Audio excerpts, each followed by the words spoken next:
Imagine driving alone through the night, miles from the nearest town, when something or someone pulls up alongside you. The road feels endless, and the darkness feels deeper. These are 3 true trucker horror stories that will make you think twice before driving through the night again. Hi guys, welcome back to the channel. In today's episode, we're diving into 3 terrifying true trucker horror stories. These drivers have seen more than just the open road. Sometimes they've encountered things that are better left unexplained. Let's jump into it. Story 1, The Ghost on the Highway by Mark Peterson. My name is Mark Peterson, and I've been driving trucks across the US for over 15 years.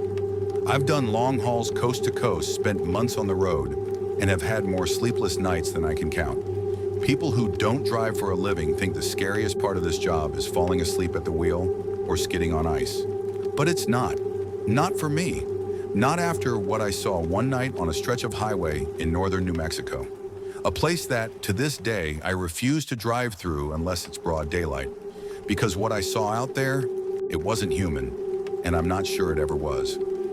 This happened in late October of 2017. I was hauling a load of home improvement supplies from Denver down to Albuquerque. I'd made that trip plenty of times, and I liked it. Clean air, open desert, not a lot of traffic. The dispatcher had asked if I could make it overnight to beat the morning rush, and I said sure. I figured I'd catch a nap once I got to the drop point. So I left Denver around 10:30 p.m. Coffee in hand, cab cleaned out, headlights cutting through the dark as I headed south through Colorado and into New Mexico. The first few hours were uneventful. Just a clear sky and the hum of the tires on pavement. The further south I got, the more the stars came out. The road was empty aside from the occasional 18-wheeler going the opposite direction. No billboards, no gas stations, just endless road and scrubland. Around 2:30 a.m., I passed through a particularly quiet stretch near US Route 285, a long, isolated highway that's got more ghost stories tied to it than any road I know. That should have been my first clue. The air got thick with fog, not normal rolling mist either. This was the kind of fog that swallows your high beams whole and turns the trees into vague, reaching shadows. It came out of nowhere. I went from crystal clear starlight to a wall of white in seconds. I slowed the truck, keeping my eyes peeled for the shoulder and gripping the wheel tighter than usual. I even turned off the radio to concentrate. That's when I saw it, just ahead, through the fog, a figure, standing on the side of the road. At first I thought it was a hitchhiker. Maybe someone broke down or needed help. It wasn't uncommon out here, but as I got closer, my gut told me something was off. The figure was too still. Most people shift their weight, wave, look around. This one just stood there like a statue. As I rolled by, I got a clearer look. It was a woman. She wore a tattered white dress that looked like it hadn't been washed in decades, her dark hair hanging limp and wet around her face, even though there hadn't been a drop of rain all night. But her face was the part that made my blood go cold. It wasn't just pale, it was gray, almost bluish, and her eyes were wrong, too dark, too deep, like staring into a bottomless well.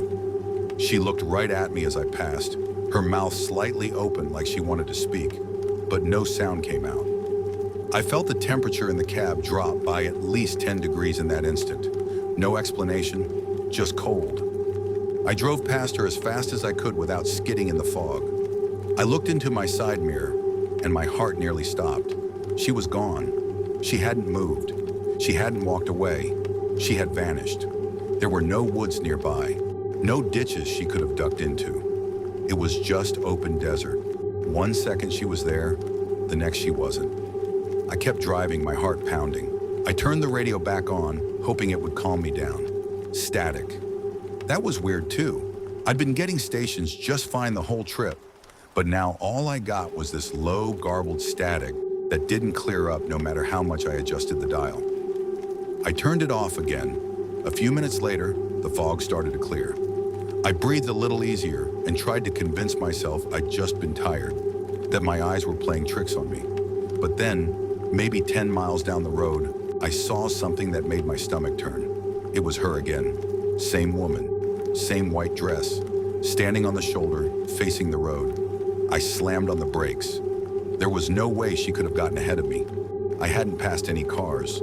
There were no turnoffs, no parallel roads, nothing. And yet, there she was, exactly the same as before. Like I was watching a loop in a horror film, playing over and over. I didn't stop to check. I didn't even slow down. I gunned it, my hands shaking, jaw clenched, heart in my throat. My truck roared past her, and this time I didn't look back. I didn't stop again until I hit the outskirts of Albuquerque, where the first real gas station came into view. I pulled in, parked, and just sat there for a long time with the engine running. I was too afraid to shut it off. It wasn't just fear, it was instinct. Like whatever had followed me was still out there, just beyond the glow of the streetlights, waiting for me to let my guard down. I asked a few other truckers at the diner nearby if they'd ever seen anything strange on that stretch of highway. Most of them gave the usual chuckles and eye rolls, but one older guy, gray beard, eyes like he'd seen too much, nodded slowly. "You saw her too, huh?" he said. "Lady in white. Shows up when the fog rolls in. Some say she was a runaway back in the 50s. Others say she was in a wreck with a trucker who fell asleep at the wheel. Either way, she never left. Only appears to drivers traveling alone. I've driven that route only once since then, in daylight. And even then, I kept one eye on the shoulder the whole time. Never saw her again. But sometimes on foggy nights, when I'm driving through quiet places, I swear I see a figure just at the edge of the lights, just standing there, waiting." Story 2, The Truck in the Rearview by Steve Ellis. My name is Steve Ellis, and I've been hauling freight for over 20 years. I've driven across nearly every state in the lower 48, and if there's one thing I've learned about life on the road, it's that you have to expect the unexpected. Flat tires, bad weather, road closures, you deal with them all. But nothing prepared me for what I saw one summer night in 2016 on a lonely stretch of Interstate 40 in Oklahoma. It wasn't mechanical failure or some reckless driver. What followed me that night wasn't even something I could fully explain, and believe me, I've tried. I was hauling fertilizer eastbound out of Amarillo, heading toward Little Rock. It was one of those warm summer nights where the sky is crystal clear and the air feels calm. No storms, no traffic, just the hum of the tires and the occasional buzz of insects when I'd crack the window. I prefer driving at night. Less congestion, fewer distractions. The quiet helps me think. And that night, things were going smooth. I had the cruise set, my favorite podcast droning in the background, and nothing but empty road ahead of me. That part of Interstate 40 cut straight through open land, flat, dark, and seemingly endless. It was a little past 2 a.m. when I noticed something behind me. Headlights. At first, I thought it was another truck catching up, a common enough sight. But something about these lights struck me as strange. They weren't like normal headlights. They were too bright, too white. There was no glare or reflection like you'd expect. They had a sterile, unnatural glow, more like floodlights than anything you'd find on the road. I kept glancing in my mirrors, expecting the truck to speed up and pass me, but it didn't. It stayed behind me, exactly 2 car lengths back, too close for comfort. I tapped my brakes a few times, trying to signal the driver to either pass or back off. No reaction. The truck just stayed right there, pacing me. I tried speeding up, 5 over, 10 over. It matched me exactly. Slowed down, same thing. I got this heavy feeling in my gut, the kind you get when you know something's wrong, but can't put your finger on it. I turned off the podcast and sat in silence, gripping the wheel, watching those lights through the mirror. Then I noticed something else, something that made my blood run cold. I couldn't see the cab, just the lights. No outline, no chrome grille, no shadowed silhouette behind the glare. And the longer I looked, the more it sank in that what I was seeing didn't make any sense. A truck that close should be visible in my mirrors, even in the dark. But it wasn't. It was like the lights were floating, attached to nothing. I reached for the CB and tried hailing out. To the truck riding my tail near mile marker 256, "Come back?" Nothing. I tried again, switching channels, raising my voice. Still nothing, just dead static. My radio had been working fine all night, but now it was like I'd been cut off from the rest of the world. That's when the temperature in the cab began to drop. The kind of cold that seeps into your skin and makes your breath come out in puffs. I hadn't touched the AC. The night air outside was still warm, and yet I could feel a chill settling over everything. I decided to pull over. I figured maybe if I stopped, the other driver would pass and I'd get a better look. I eased onto the shoulder, flipped on my hazards, and slowed to a crawl. As I came to a full stop, I looked into the mirror again, expecting those lights to shoot past me and disappear into the distance. They didn't. They disappeared entirely. No lights, no sound, no truck. One moment they were there, burning into my mirrors. The next, gone. I sat there in stunned silence for at least 5 minutes, engine idling, heart racing, hands still resting on the gear shift. I stepped out and looked behind me, using my flashlight to scan the road. Nothing. Not a trace. No headlights down the highway. No brake lights. Just black road stretching into the darkness. I even walked back a few steps, expecting to see taillights over a hill. Nothing.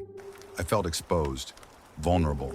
Like whatever had been behind me wasn't gone, just hiding. I got back into the truck, locked the doors, and sat with my hands on the wheel, trying to calm myself.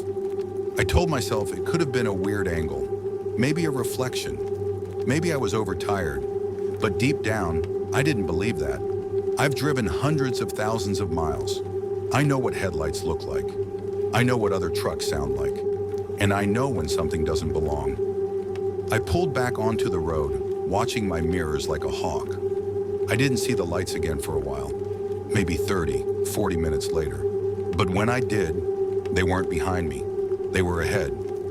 They were about a quarter mile down the road. I spotted them. Those same glowing white lights now sitting on the shoulder, perfectly still. Just hovering there in the fog like they were waiting for me. There was no cab visible, no trailer, just the lights. I slowed down, heart pounding. As I got closer, they flickered once, like a power surge, then blinked out completely. There was nothing there. I passed the spot slowly, scanning every inch of the shoulder. No vehicle, no sign anyone had been parked there. It was like the road had swallowed them whole.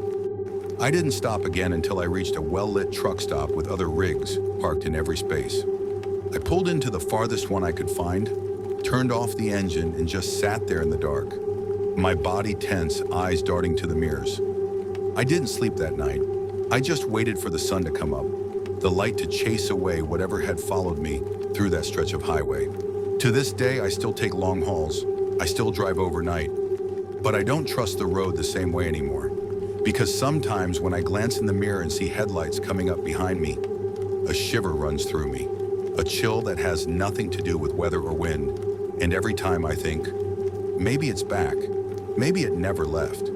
Story 3, The Phantom Passenger by Bill Thompson.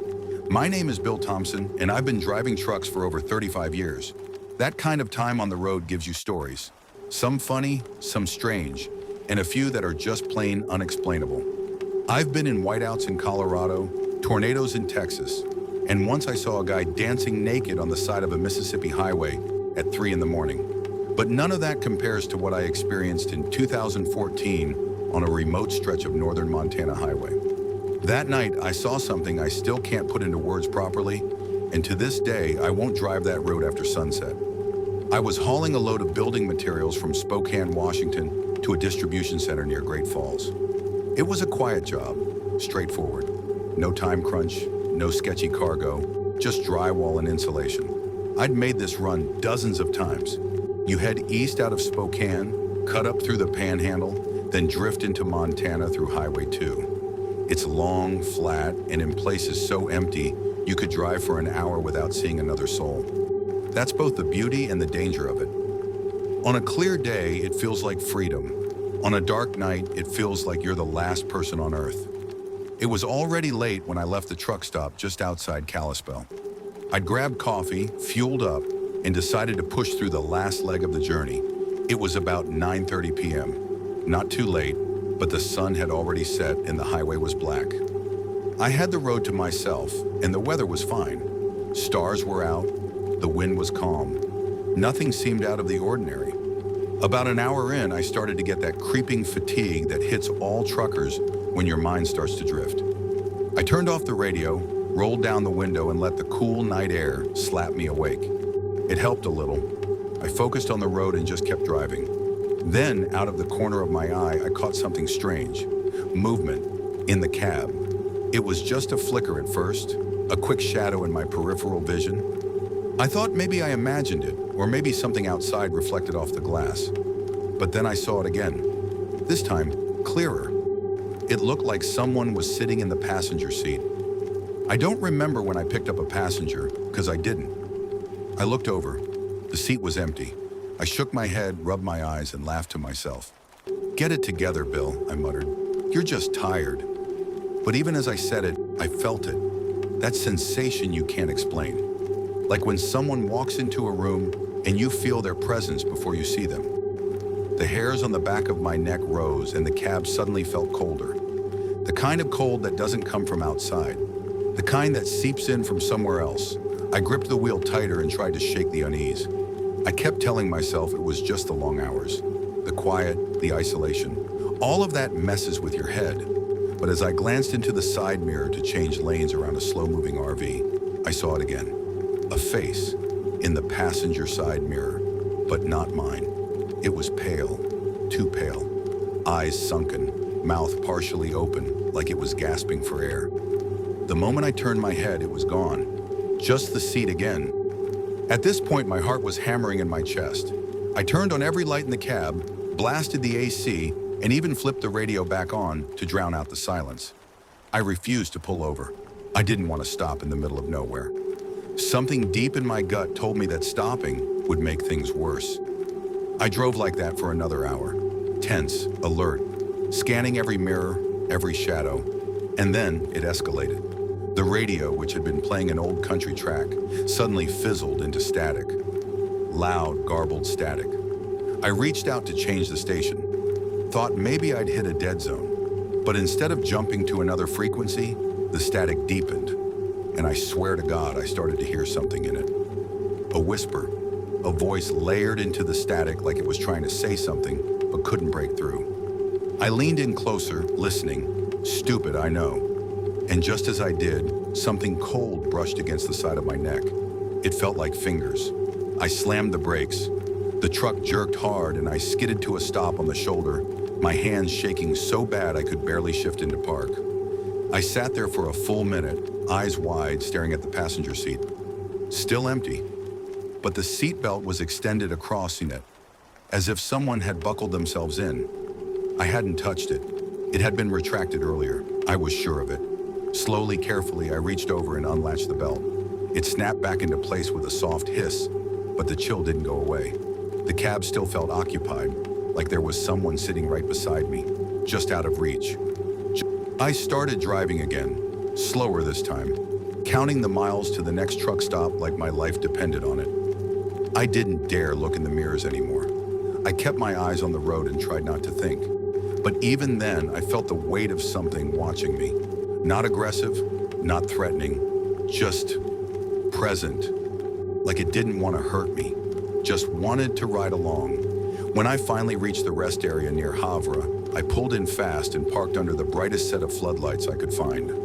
I jumped out of the cab, slammed the door, and walked straight into the diner. I didn't even order anything. I just sat at a booth, trembling, trying to convince myself I hadn't lost my mind. Another trucker, a guy maybe in his 60s, eventually joined me. He asked if I was all right. I must have looked like I'd seen a ghost. I hesitated, then told him what happened. Figured maybe he'd laugh it off or chalk it up to road fatigue. But he didn't. He just nodded slowly and said, "You're not the first. They say that stretch of 2 gets haunted from time to time. Some say it's a drifter who died in a wreck. Others think it's a driver who never made it to his last stop." He leaned in, voice lower now. "But the one I heard, he hitched a ride and never got off." Thanks for watching. If you like this video, please like, share, and subscribe to our channel for more creepy stories. Which of these true stories gave you a chilling experience? Let us know. Until next time, stay curious, stay safe, and remember, sometimes the scariest stories are the ones that are real.